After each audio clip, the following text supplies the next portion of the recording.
School के जितने बच्चे हैं सब मिलके जयकारा लगा जयकारा लगा जोर से लगाओ, बोलो प्रेम से सद्गुरु कबीर साहेब की जय, धर्मदास जी साहेब की जय, तारा धाम की जय, समाधि स्थल मगहर धाम की जय, आचार्य गति खरसिया धाम की जय, स्थान की जय, अपने अपने माता पिता की जय, हंस को बंदगी साहेब।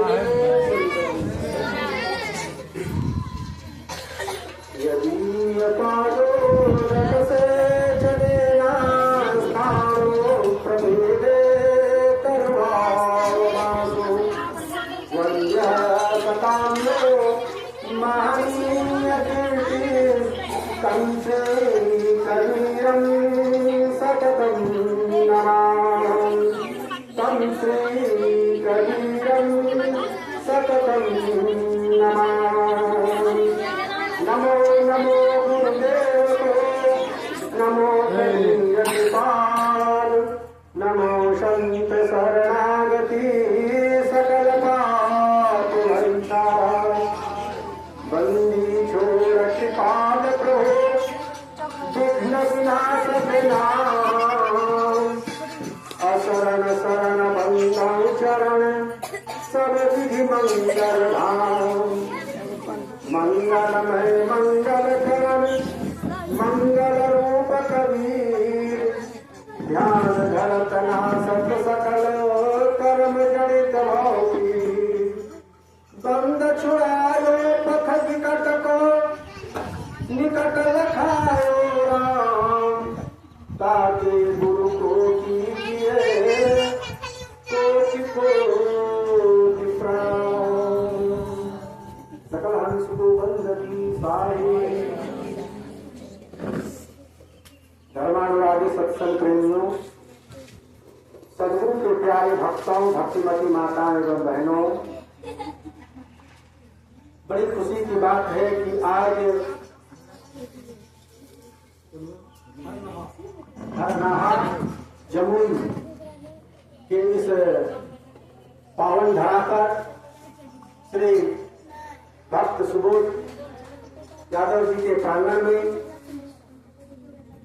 सदगुरु कबीर साहब की विचारधारा से अनुप्राणित कबीर पंथ में प्रचलित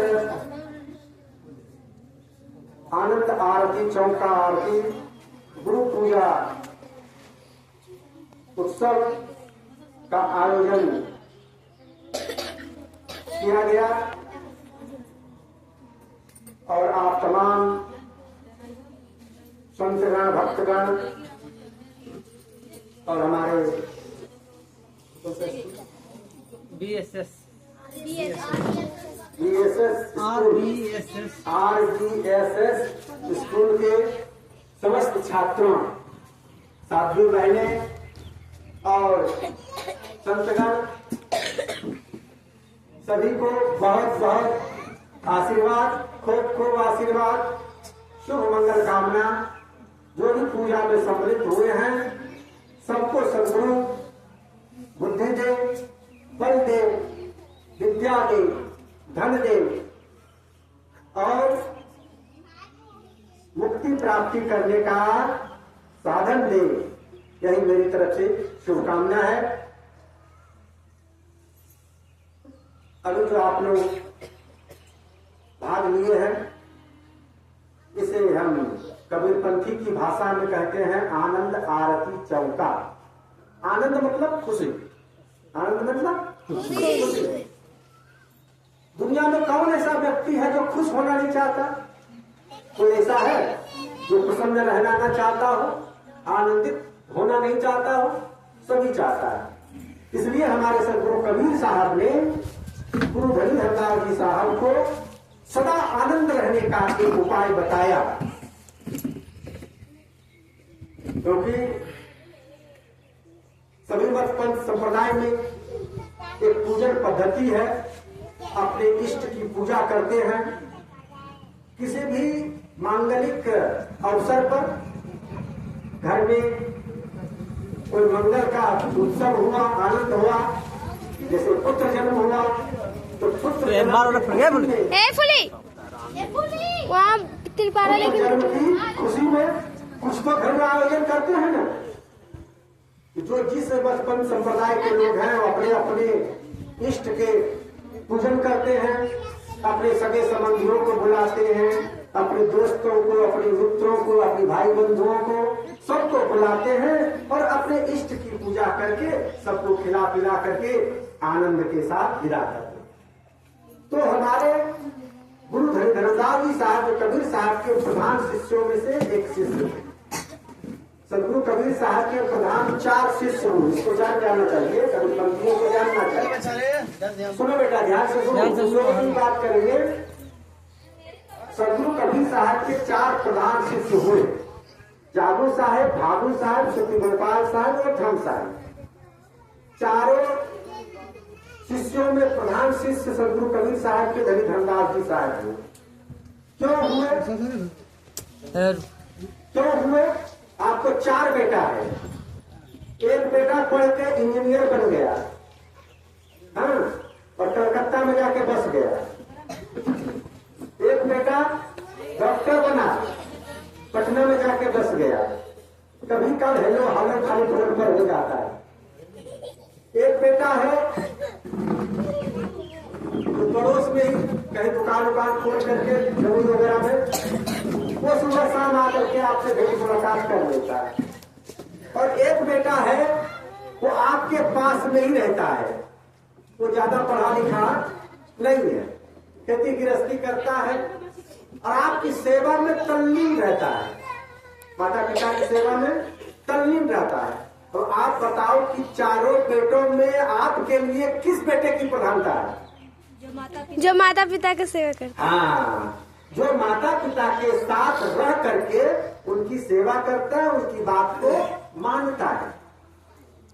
तो कबीर साहब के 4 शिष्यों में से जो धर्मदास जी साहब हुए वो गुरु के प्रति पूर्ण रूप में समर्पित हो गए। मेरा मुझ में कुछ नहीं, उनका क्या भाव था कि मेरा मुझ में कुछ नहीं, जो कुछ है सो तोर, तेरा तुझको सौंपता क्या लागत है मोर। हे साहब, मैं तो अब सब दुनिया छोड़ करके आपके शरण में आ गया हूँ। क्योंकि धनी धर्मदास जी साहब पहले वैष्णव धर्म के मानने वाले थे। रामानंदी जहाँ की ठाकुर जी की पूजा होता था, ठाकुर जी की पूजा करते थे, तो पूजा पद्धति के हिसाब से वो अपना पूजा पाठ करते थे। जब सदगुरु के सत्संग के प्रभाव से प्रभावित होकर के उनके शरण में हो गए, लेकिन पूजा की प्रवृत्ति तो थी। उन्होंने सोचा कि हम जो ठाकुर जी की पूजा करते थे तो अब ठाकुर जी को नहीं बैठा करके हम सदगुरु कबीर साहब को बैठा करके और इन पूजा पद्धति का जो विधि विधान है उसी विधान से हम अपने सदगुरु की पूजा करेंगे।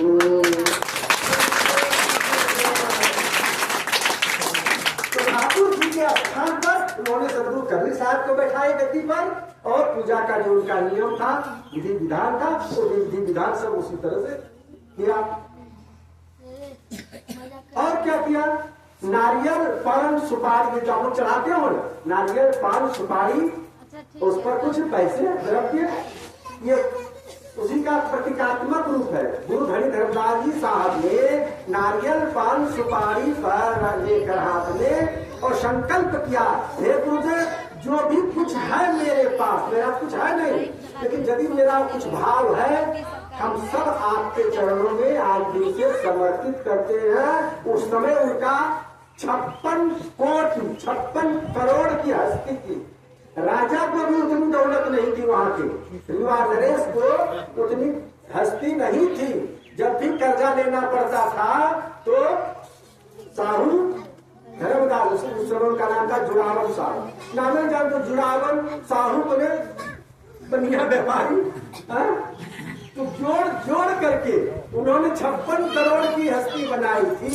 जब सदगुरु के शरण में आ गए तो उन्होंने नारियल पान सुपारी पर संपूर्ण संपत्ति को रख करके और साहब के चरणों में समर्पित कर दिए। साहब, तेरा तुझको सौंपता क्या लागत है, वो तेरा कुछ नहीं है, सब आपका है, सब आप जैसे चाहे वैसे उसका निर्वाह है।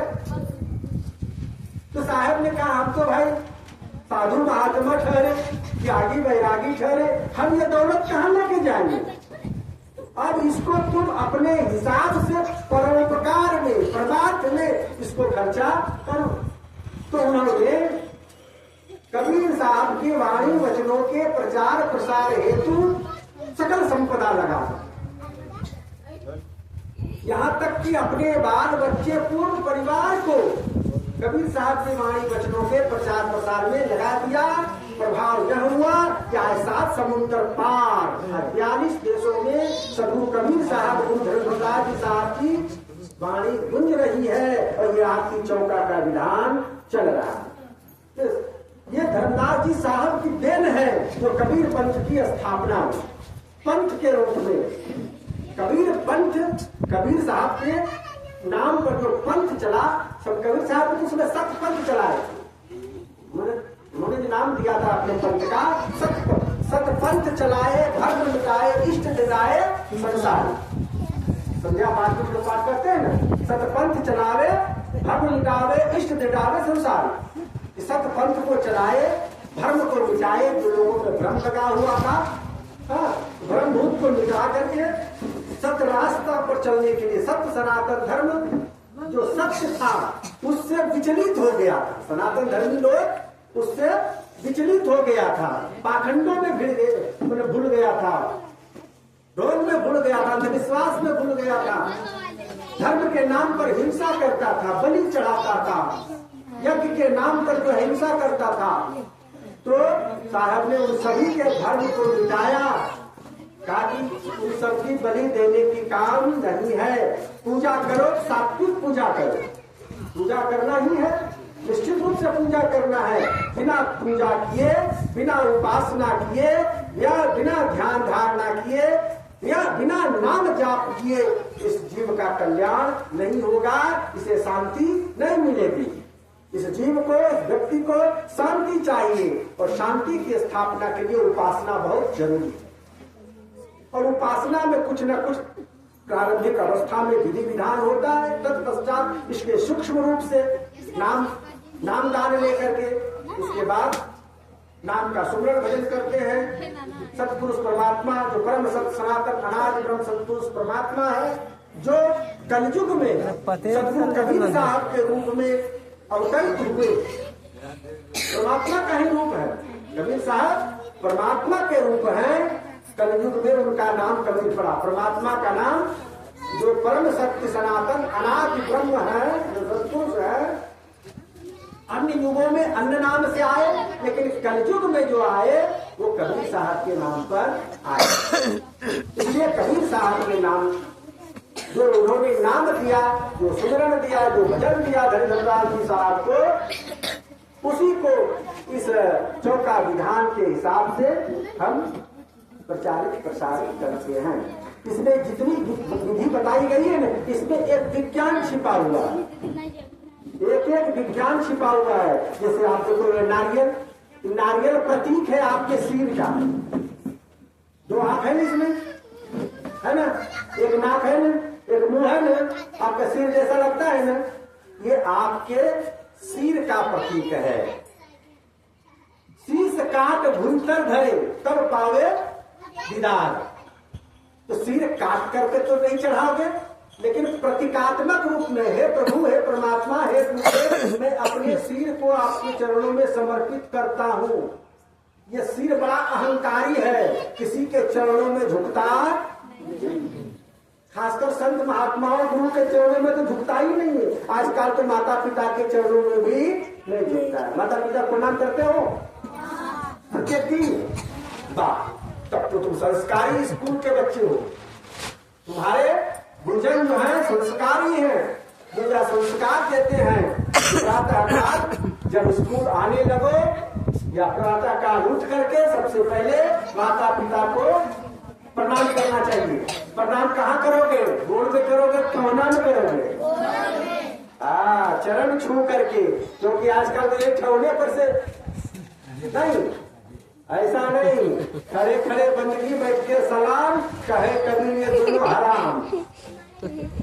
बैठ करके प्रेम से श्रद्धा पूर्वक अपने सिर को माता के पिता के पैर में झुकाना चाहिए। ऐसा कौन करते थे?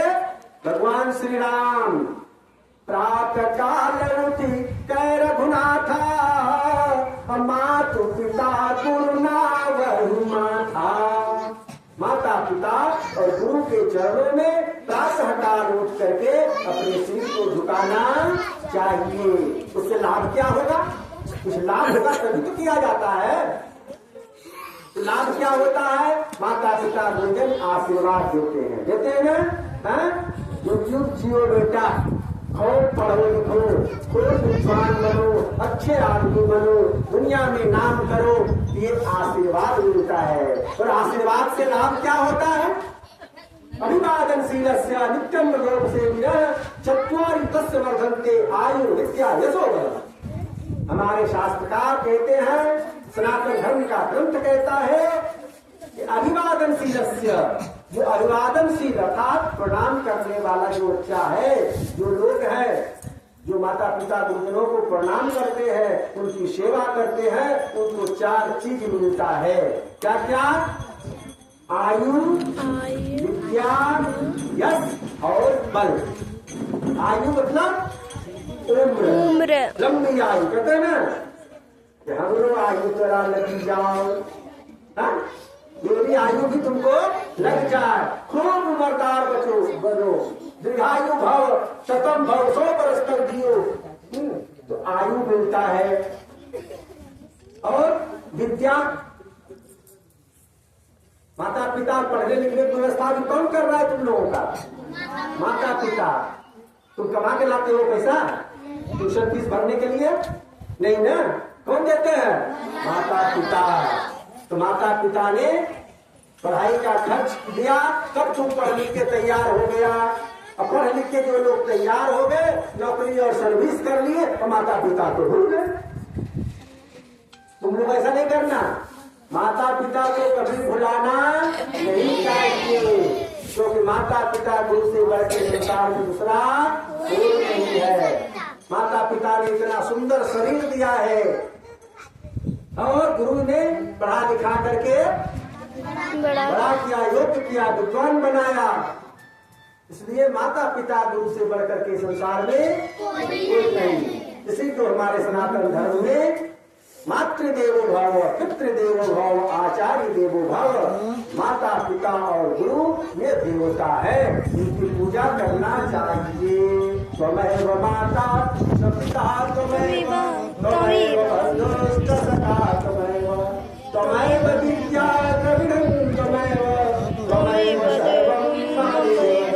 हे माता जी, हे पिता जी, आप ही हमारे सब कुछ हैं। आप नहीं होते तो हम संसार में नहीं आते, और संसार में नहीं आते तो हम पढ़ते लिखते नहीं, हम पढ़ते लिखते नहीं तो नौकरी सर्विस नहीं मिलती, हम अच्छे आदमी नहीं बनते। इसलिए माता पिता गुरुजनों का बहुत बड़ी देन है। तो इन्हीं संस्कार को जगाने के लिए कि हमारे बाल बच्चों में हमारे पूजा पद्धति होगा, घर में साल में 1 बार 2 बार यदि हमारा ये पूजा विधान होगा, बाल बच्चे बैठ करके देखेंगे, सुनेंगे। गुरु जी आए तो देखो इस तरह से चरण धोना चाहिए। चरण धोने के समय हमारे संत लोग भजन गाते हैं। कौन सा भजन गाया है?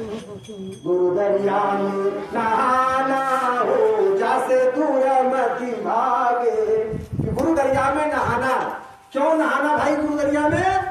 कि तुम्हारा दुर्मति, जो कुमति तुम्हारी है, खराब बुद्धि है, वो नष्ट हो जाए, और तुम्हारी बुद्धि कैसी हो? अच्छी हो जाए। सुबुद्धि, कुमति जाए और सुमति आवे। इसीलिए गुरु के चरण को धोना चाहिए, माता पिता के चरण को धोना चाहिए। ठीक है। उसके बाद हमारे संतों ने गाया भजन कि उनका पूजन करना चाहिए। तो कैसे करना चाहिए? नारियल, पान, सुपारी और यथा योग्य द्रव्य दे करके, और दोनों कान में लगाओ, सिर में लगाओ, सीने में लगाओ। क्या मतलब है? दोनों कान से संकल्प करो। ये संकल्प लेते हैं हम कि हे गुरुदेव, आपके वाणी वचनों को हम दोनों कान से ठीक से श्रवण करेंगे। आपकी आज्ञा को हम पहले ठीक से श्रवण करेंगे। केवल श्रवण ही नहीं करेंगे, उसको सिर पर धारण करेंगे। उसको सिर पर धारण करेंगे और हृदय से हृदयंगम करेंगे। देखो कितनी चीज सिखाया उतने में, खाली ऐसे ऐसे कर लेने से क्यों किया जाता है इसको जानना चाहिए।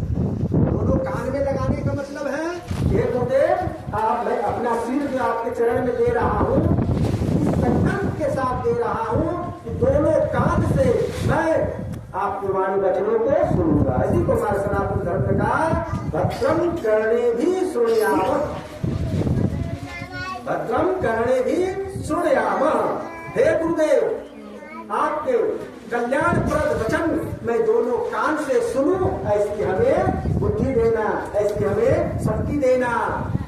हाँ, दोनों कान से भद्रम करने भी सुनयाम और उसके बाद उसका हम आचरण करें, उसका हम आचरण करें।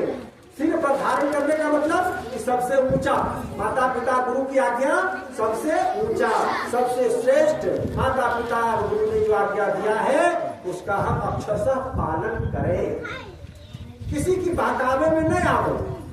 दोस्त यार बहुत ऐसे यार दोस्त मिल जाते हैं जो कि भड़काने के फेर में रहता है। क्या तू बोले भोर उठ के गोड़ लगता है माता पिता तो कौन बाबा जी अपना उसका गोड़ धोके पिता लोगों के भड़कावे में नहीं आना चाहिए। प्रभु उसके महत्व को तुम जानते हो, जो उसके महत्व को जानता है कि गुरु के चरणों में क्या लाभ है, माता पिता के चरणों में क्या लाभ है, तो इसको जानता है, वो दूसरे के बहकावे में नहीं आता। ये पूजा पर क्या है, खाली ऐसे ऐसे कर दिया हो, ऐसे ऐसे कर दिया, ये वो नहीं। ये पूजा की पद्धति है, विधान है, नियम है, इसमें सब कुछ बताने के लिए बताया है। जैसे अभी आज मैं बता रहा हूँ नारियल के विषय में, तो दोनों कान में क्यों लगाया जाता है, सिर पर क्यों लगाया जाता है, हृदय में क्यों लगाया जाता है, और नारियल क्या है? नारियल आपकी सिर का प्रतीक है। आप संकल्प लेते हो गुरुदेव आपकी वाणी को मैं सुनूंगा, सिर पर धारण करूंगा, हृदय से हृदयंगम करूंगा, कभी आपकी वाणी से अलग नहीं जाऊंगा, अपने वचन से कभी अलग नहीं जाऊंगा। तब क्या करते हैं साहब उसको, गुरु जी क्या करते हैं उसको, आप लोग को फोड़ देते हैं, हम लोग फोड़ देते नहीं कहते, उसको मोड़ देते हैं, उसको मोड़ देते हैं। मतलब आपकी जो आपका जो सिर अहंकार से परिपूर्ण था, किसी के सामने झुकता नहीं था, अब उसको हम मोड़ दिए। अब तुम झुको, गुरु के चरणों में झुको, माता पिता के चरणों में झुको, महापुरुषों के चरणों में झुको। झुकोगे तो क्या लाभ होगा?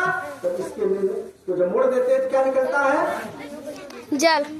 क्या निकलता है? ठंडा ठंडा मीठा मीठा जल और उजला उजला गर्म फल निकलता है ना।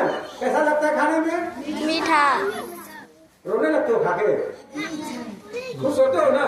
प्रसन्न आनंद आनंद उत्सव का जब प्रसाद मिलता है तो लोग क्या हो जाते हैं? खा करके आनंदित हो जाते हैं। जब बुद्धि चली जाती है तो ये प्रतीक है, जब बुद्धि चली जाती है और सुबुद्धि जब आ जाती है तो जीवन में आनंद ही आनंद। पायो जी मैंने आनंद ही आनंद। इसके बाद कहते तिनका तुड़ाते। क्या होता है लकड़ी तोड़ने से?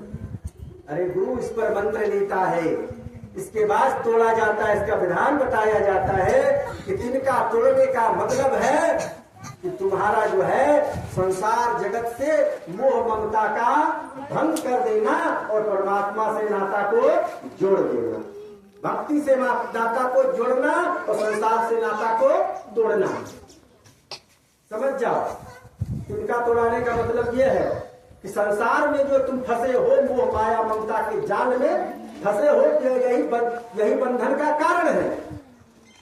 जो मोह ममता है, जो अज्ञान है, इसी के कारण संसार में आ रहे हो, जा रहे हो, जन्म मरण हो रहा है। जन्म मरण से छूटने के लिए, जन्म मरण से छूटने के लिए संसार के प्रति अनासक्त भाव से रहो और सद्गुरु के चरणों में, गुरु से, परमात्मा से अपना नेह संबंध जोड़ लो। तोड़ी का जोड़ी चलना हो सजना, तोड़ी का जोड़ी भजन गाते हैं हमारे सदगुरु। तोड़ करके और जोड़ करके सदगुरु आते क्या करते हैं?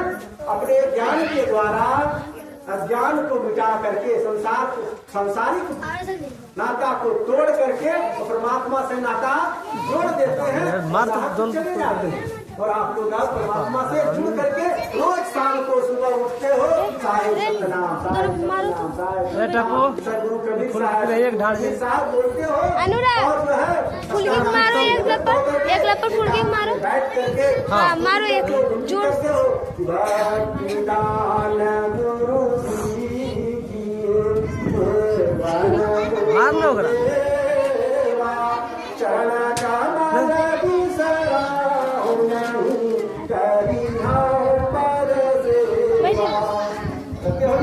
जो सत्संगी बन जाता है, जो कलयुग माला ले लेता है विधि विधान के साथ, वो सवेरे स्तुति करता है, सदगुरु से केवल भक्ति दान मांगता है कि हमको केवल भक्ति दीजिए प्रभु, क्योंकि भक्ति में समर्पण है।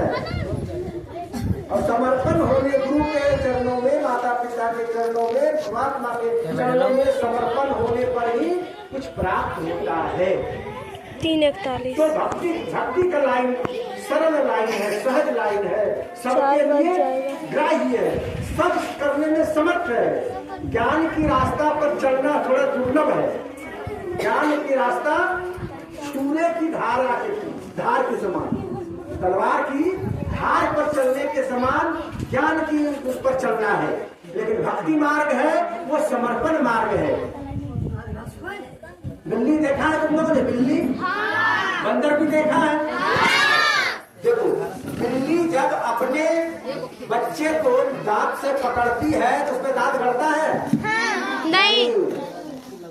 और मुसवा के बच्चा को पकड़ती है तब दांत लगता है, बार उसका जान समाप्त।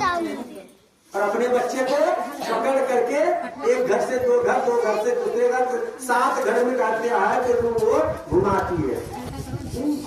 तो वह जो बच्चा है, बिल्ली का बच्चा, अपने माँ पर समर्थ, ध्यान से सुनो, प्रेम से सदगुरु कबीर साहब की, बोलो सदगुरु कबीर साहब की। तो बिल्ली जो है, बिल्ली का बच्चा अपने आप को माँ के ऊपर समर्पित कर देता है, हाँ?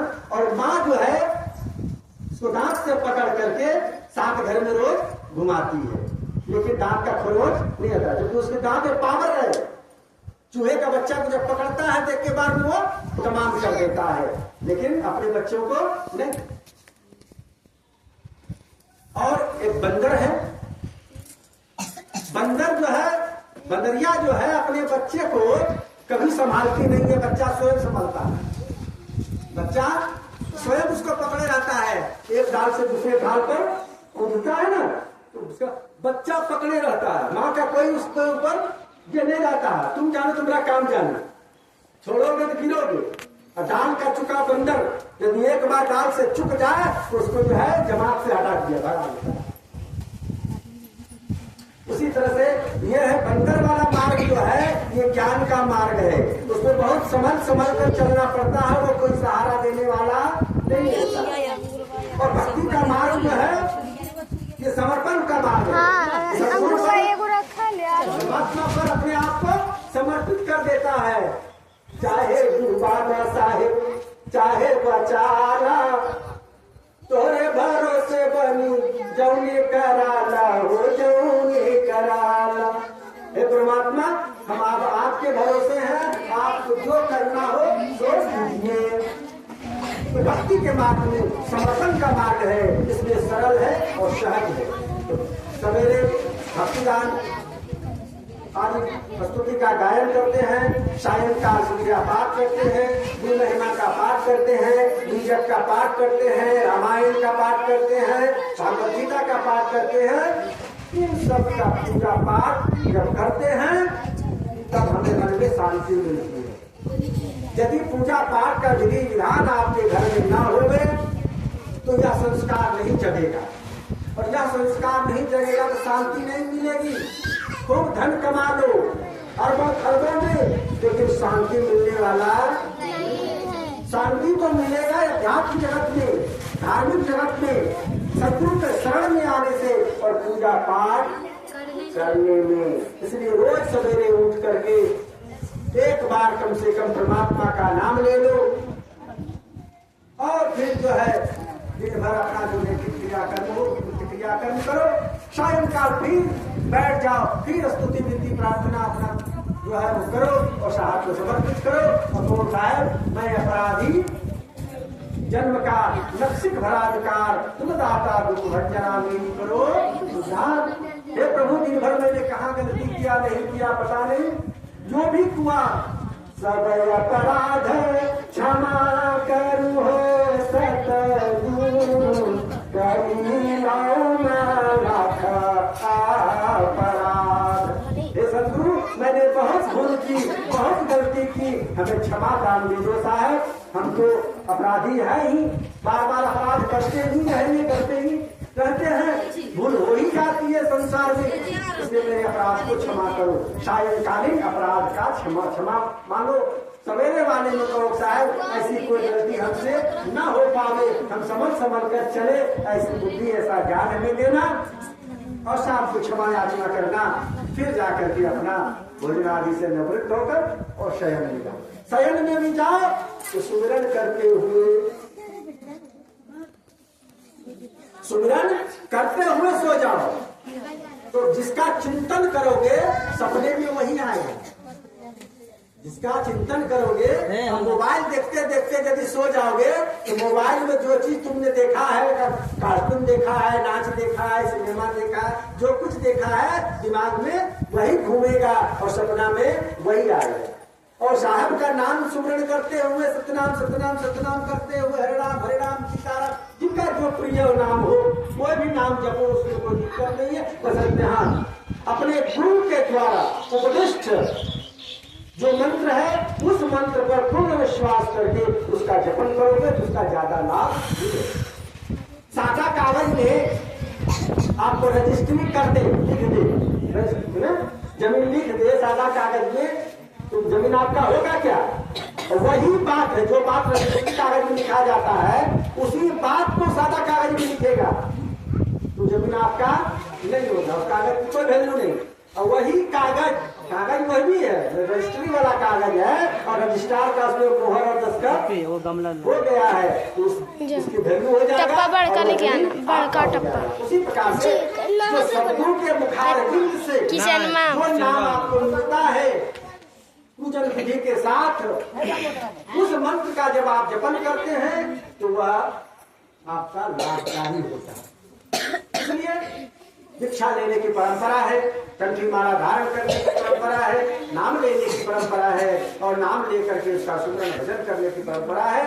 आया है तो जाएगा, जो संसार में आया है जाना तो सबको है, तो जाओ तो कैसे जाओ, सुमरन भजन करते हुए जाओ, मुक्ति मिले। देखो क्या इसी उद्देश्य से यह कार्यक्रम किया जाता है। तो मैंने एक तिनका पर और नारियल पर बताया और बहुत जितने विधान है कि क्यों इतना घर बनाया जाता है, क्यों इसमें इतना डिजाइन बनाया, वो डिजाइन नहीं, उसमें एक मतलब है।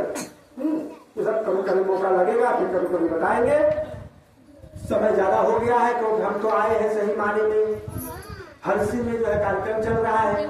हाँ, तो हलसी के कार्यक्रम के लिए हम आए थे, जिसमें हमारे सुबोध जी ने निवेदन किया कि साहब नया घर बनाए हैं, कभी आरती चौका वहाँ हुआ नहीं है, आप संतों का पदार्पण नहीं हुआ है, तो आप समय दिन में दे दे, रात में वहाँ सत्संग होगा, समय हम 4-5 बजे यहाँ से निकलना है।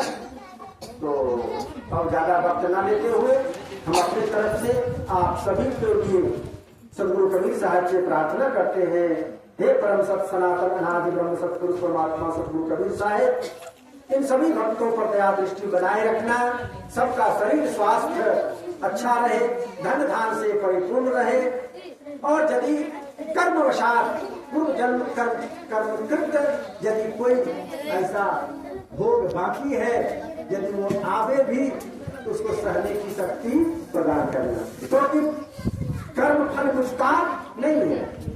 तो कर्म फल जो है जन्म जन्मांतर का वो तो भोग कर ही मिलता है, लेकिन उस भोग में हमारे हमको थोड़ा सहायता मिले। जैसे कि मान लो कि डॉक्टर ऑपरेशन करता है तो बिना बेहोश किए या बिना वो शून्य किए हुए यदि कर देता है, पीड़ा बहुत कष्ट होता है, बहुत दर्द होगा, लेकिन उसी में इंजेक्शन डाल देता है तो दर्द का पता नहीं चलता है, बेहोश कर देता है तो दर्द का पता नहीं चलता। उसी प्रकार से पूर्ण जन्मकृत कर्मों का फल तो भोगना ही पड़ेगा, लेकिन सदगुरु का सुमरण भजन करते रहोगे तो वह कष्ट तुम्हें मालूम नहीं पड़ेगा। भोग तो भोगना ही है, बिना भोग भोगे हुए छुट्टी मिलने वाला नहीं है। जैसा कर्म करेगा वैसा फल देगा भगवान, यह है गीता का ज्ञान। तो कर्म फल तो भोगना ही पड़ेगा, लेकिन उस भोगने में कष्ट महसूस ना हो, इसीलिए साहब का सुमरण भजन करते रहना चाहिए, सत्संग भजन में जाना चाहिए और संत महापुरुषों की वाणी से लाभ लेना चाहिए। इन्हीं वाणी वचनों के साथ सर्वे भवन्तु सुखिनः, सर्वे सन्तु निरामयाः, सर्वे भद्राणि पश्यन्तु मा कश्चित् दुःखात् भवेत्। सभी का जीवन निर्भय हो, निरोगी हो, सब सुखी संपन्न जीवन जिए, सबके लिए खूब खूब मंगल कामना, खूब खूब आशीर्वाद। सत्यनाम साहेब बंदगी साहेब। आइए प्रसाद ले लीजिए, इसके बाद प्रसाद भी सुधर ले साहब, तो कुछ प्रसंग हो अभी दिन है तो बैठल रहा तो साहब दिन भर से करे और कर ले हाल से भी जाना नहीं, हाँ, दिमाग नहीं काम करता।